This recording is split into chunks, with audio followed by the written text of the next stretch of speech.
So good afternoon. I am Anil Agarwal, former Chief Manager, Punjab National Bank.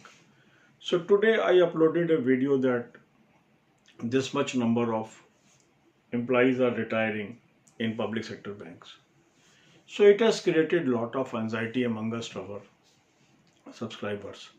So in this video we will decide how retirements happen in public sector banks. Age of retirement in banking sector, that is public sector bank, is 60 years. Now this 60 year is determined based on date of birth of the employee. Say an employee date of birth falls between 2nd April 1960 to 1st May 1960, they all will retire today. Similarly, all employees, those who were born between 2nd May 1960 to 1st June 1960, will retire on 31st May of this year. So on completion of 60 years of service, on the last day of the month, date of retirement is fixed. So every month, few thousand employees retire from banking sector and from public sector. So public sector banks, they plan their manpower planning equivalent to 60%, 70% or 80% of retirements through new recruitments. So whatever vacancies are released by IBPS or State Bank of India is based on this data.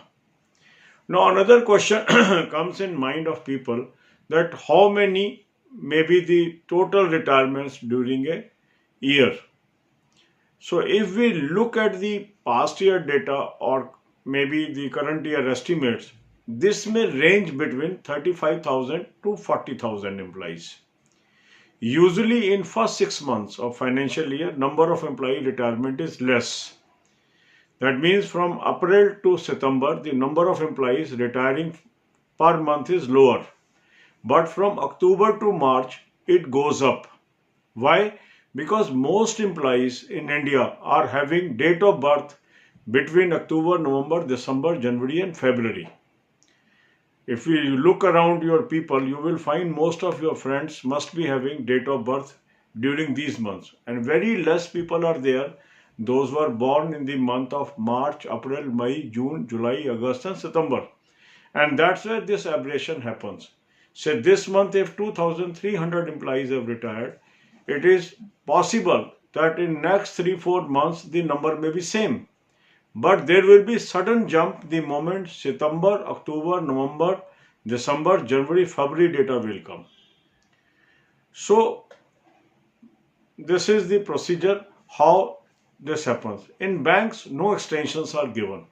If you attain the age of retirement, you have to retire. But yes, employee has an option for voluntary retirement before attaining the date of retirement.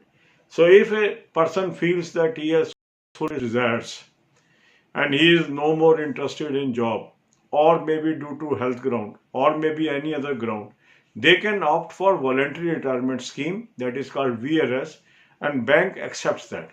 So over and above normal retirement every year, few thousand people also opt for VRS due to their family commitments, due to their personal commitments.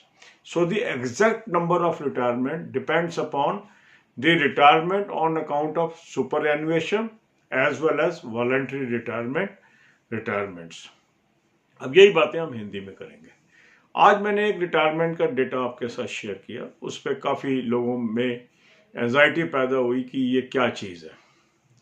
उससे ये पता लगता है कि banking industry के बारे में काफ़ी कम जानकारी लोगों को है. वास्तव में क्या होता है कि जो रिटायरमेंट होती है वो हर महीने के आखिरी दिन होती है पब्लिक सेक्टर बैंक्स के अंदर. अब जैसे जिन लोगों का डेट ऑफ बर्थ 2 अप्रैल 1960 से 1 मई 1960 है, उनकी आज रिटायरमेंट है. इसी तरह जिन लोगों की डेट ऑफ बर्थ 2 मई 1960 से 1 जून 1960 है, उनकी 31 मई को रिटायरमेंट होगी. तो इस तरीके से हर महीने कुछ एम्प्लॉय रिटायर होते चले जाते हैं. अगर हम देखें तो औसतन एक साल में ये एस्टिमेटेड है कि पब्लिक सेक्टर बैंक, जिसके अंदर स्टेट बैंक इंक्लूडेड है, लगभग 35,000 एम्प्लॉय रिटायर हो जाते हैं। इसमें आंकड़ा 1-2 हज़ार प्लस माइनस हो सकता है। जब वो एग्जैक्ट आंकड़ा मिलेगा तभी जाना जा सकता है, पर यह अंदाजे से कहा जा सकता है कि ये 35,000 के आसपास होगा। जो रिटायरमेंट का अगर हम ट्रेंड देखें तो पहले 6 महीने में रिटायरमेंट लोअर होती है और आखिर के 5 महीने में ज़्यादा रिटायरमेंट होती है। जैसे अप्रैल, मई, जून, जुलाई, अगस्त सितंबर तक कम रिटायरमेंट होती है। अक्टूबर, नवंबर, दिसंबर, जनवरी, फरवरी इसमें बहुत ज़्यादा रिटायरमेंट होती है।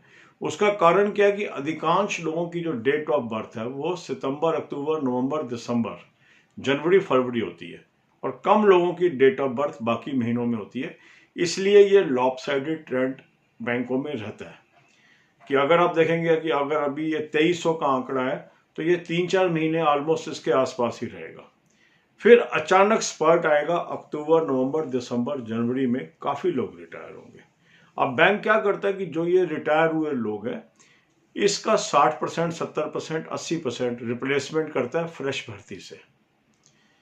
अब वो बैंक के ऊपर डिपेंड करता है बैंक की पॉलिसी की, उसकी पॉलिसीज क्या है। उसको 60% रिप्लेसमेंट चाहिए, 70% चाहिए, 80% चाहिए, उसके अकॉर्डिंगली वो असेस करता है और इन लोगों को लिए अपनी रिक्विजिशन भेजता है। तो अब ये जो लोग रिटायर होंगे इस साल, वो जो 2019 में सिलेक्शन प्रोसेस है उसके अंदर अकाउंटेड फॉर है। मीन्स जो आप लोग ज्वाइन करेंगे इन्हीं वैकेंसीज के अगेंस्ट करेंगे। पर जो लोग अप्रैल 2021 ऑनवर्ड रिटायर होंगे मार्च 2022 तक, उनकी कैलकुलेशन करके इस साल का जो नोटिफिकेशन है उसके अंदर वैकेंसीज आएगी। इसके अलावा क्या होता है कि एक कंसेप्ट होता है बैंकिंग में जिसको हम बोलते हैं वॉलंटरी रिटायरमेंट स्कीम। जहां तक एम्प्लॉयर का सवाल है वो अपने एम्प्लॉय को 60 साल पूरा होने पे रिटायर कर देता है, उसके बाद कोई एक्सटेंशन नहीं मिलती है उसको। पर यदि एम्प्लॉय चाहे तो 60 साल की उम्र होने से पहले भी अपनी ऑर्गेनाइजेशन को छोड़ सकता है। उसको वॉलंटरी रिटायरमेंट स्कीम कहा जाता है। उसमें एम्प्लॉय अगर उसकी ज़रूरतें पूरी हो गई है वो छोड़ सकता है, किसी का हेल्थ इशू है, किसी का और कोई कारण हो सकता है, वो बैंक को अप्लाई करता है वीआरएस के लिए और बैंक उसको एक्सेप्ट करता है। तो जो वीआरएस का आंकड़ा है वो पहले से कैलकुलेट नहीं किया जा सकता। वो आंकड़ा बैंक को तभी मिलता है जब वो एम्प्लॉय उसके लिए ऑप्ट करता है और 99% केसेस के अंदर बैंक वीआरएस को एक्सेप्ट भी करता है। कुछ केसेस को छोड़कर जहां वो कोई प्रॉब्लम हो उस एम्प्लॉय के साथ या कोई डिसिप्लिनरी एक्शंस चल रहे हो तो वहां पर कई बार अड़चन भी आती है, पर अधिकतर वीआरएस केसेस को बैंक एक्सेप्ट कर लेता है। तो जो टोटल क्वांटम ऑफ वैकेंसीज बनता है वो नेचुरल रिटायरमेंट सुपरएन्यूएशन की वजह से, वीआरएस की वजह से जो लोग चले गए या कुछ लोग जो रिजाइन करके चले गए या अननेचुरल डेथ हो गई, उसकी रिप्लेसमेंट होती है और ये नॉर्मली 60, 70, 80% तक होती है। ये बैंक की इंडिविजुअल पॉलिसी पे डिपेंड करता है। So all the best, God bless you all.